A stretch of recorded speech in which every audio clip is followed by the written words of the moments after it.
Hey guys, good morning and welcome to the Camp Financial Stock Market Update. So let's go ahead and air the uh,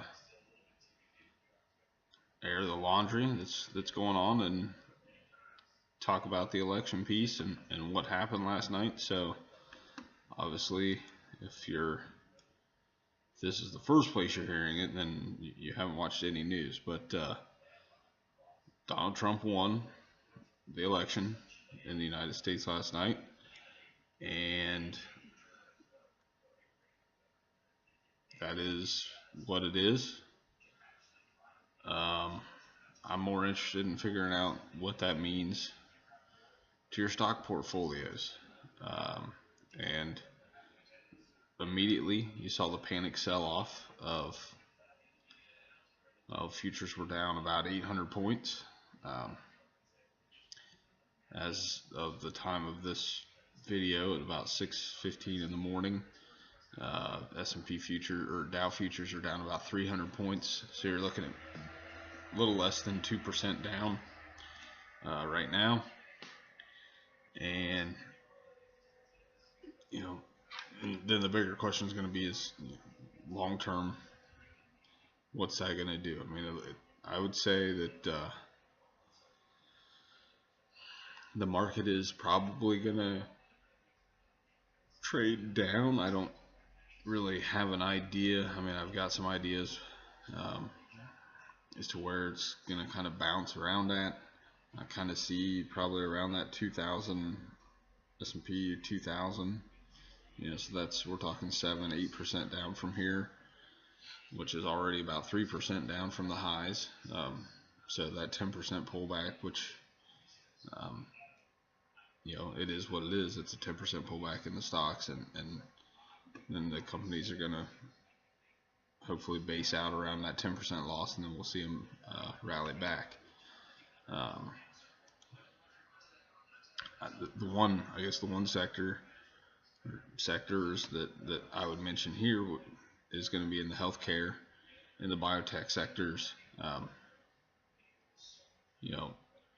In their speeches toward election, Hillary was very adamant that she was not happy with, you know, companies like Mylan, other biotech companies that she felt was taking advantage of the consumer with their pricing strategies. And with that in mind, I would expect now that those companies are probably not going to see as much vitriol from Trump. I look for the biotechs to be the kind of the shining star again here for a little while. At least maybe not with the end of Obama's leadership as president, but once Trump gets in office, we could probably start to see the biotechs, the healthcares, those sorts of companies start to rally. And I still think you're going to continue to see the ones that have rallied recently are going to continue to rally. Your banks, your insurance companies, because there's definite fear of inflation in the markets now. You had, in that sell-off, you seen a lot of flight to safety originally, and purchasing of bonds.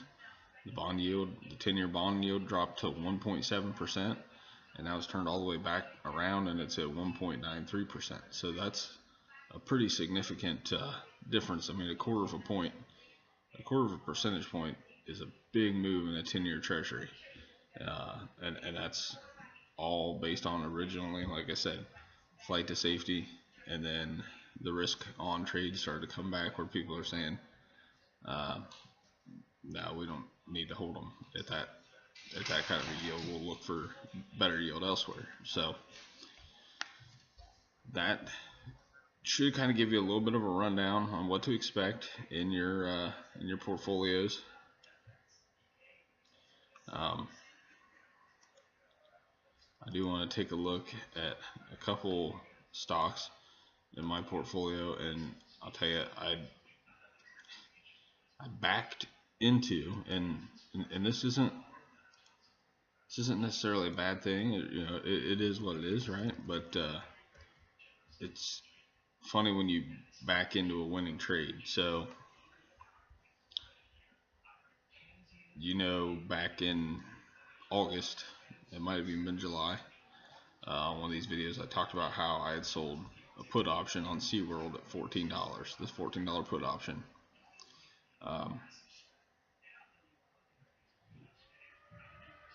Shortly after I sold that, and what I said is, I'm willing to buy a company that if it drops to $14, I'm going to get a 6% dividend yield. Not a bad deal, especially with a company that gets pretty good cash flow. Well, SeaWorld immediately turned against me, went down to 12. And then in September, on September 16th, my option was exercised against me, or whatever, against me. I knew that it would happen, so against me is not the right term, but so the option exercised, and I got 100 shares of SeaWorld. So with the money that I got for selling the put, that got me into SeaWorld stock at $13.60 a share. Again, not bad, especially when I was thinking I was going to get 6% interest on that, and actually it was going to be a little bit more. Then SeaWorld cut the dividend, and I thought, ooh, this might be bad. But if you look at it on the other side, SeaWorld cutting their dividend helps their cash flow situation out. It makes it easier for them to make money.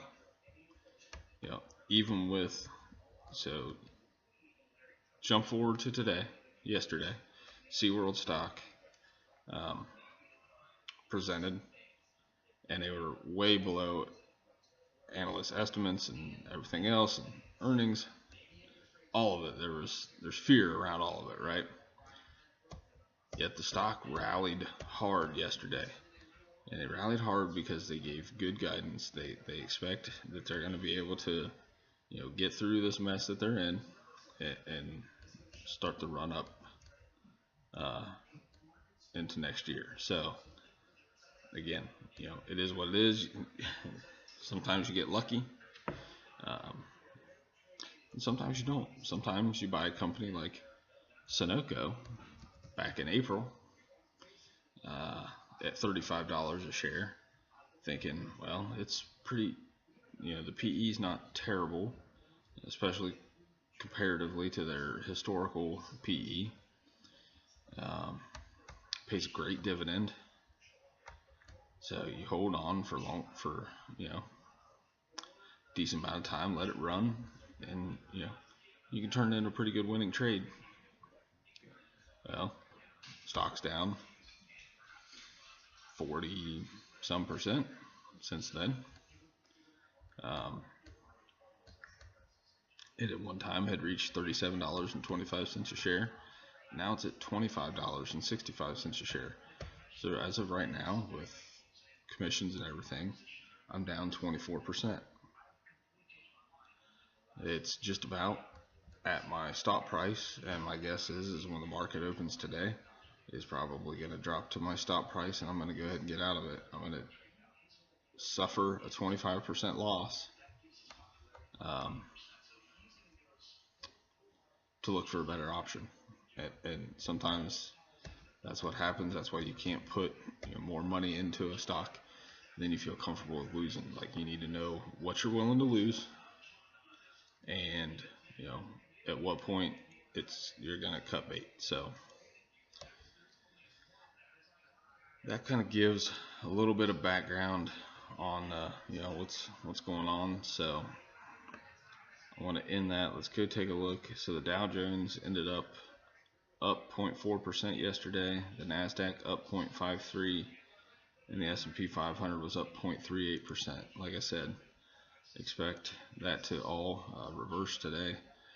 You're going to see wide market concern, and you're going to see companies sell off for sure. Let's look at those companies that did perform well yesterday. Your agricultural chemical companies, CF Holdings, Mosaic, pretty good days. In the healthcare sector, you had pretty good days. Aetna, Anthem, Cigna, Humana, all with pretty good days.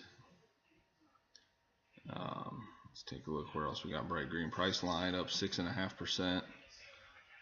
Mondelez up 4%. Kraft Heinz up 2.7%. Consumer processed and packaged goods, General Mills, Kellogg's, Campbell's, all with good days. The cola companies performed well yesterday. So there's some wide, Marriott International performed well. So there's some wide ranging green in the markets. And regardless, like I said, regardless of what you're seeing in the election, we're seeing a lot of companies that are improving earnings, and inflation is starting to kind of creep in. So it's time to be cautiously optimistic about where the market is going to go from here. Understand again when you're going to get out of stocks if you need to get out, and understanding what stocks represent good value for your portfolio right now. So that's it for today, guys. Take care, and we will see you next time.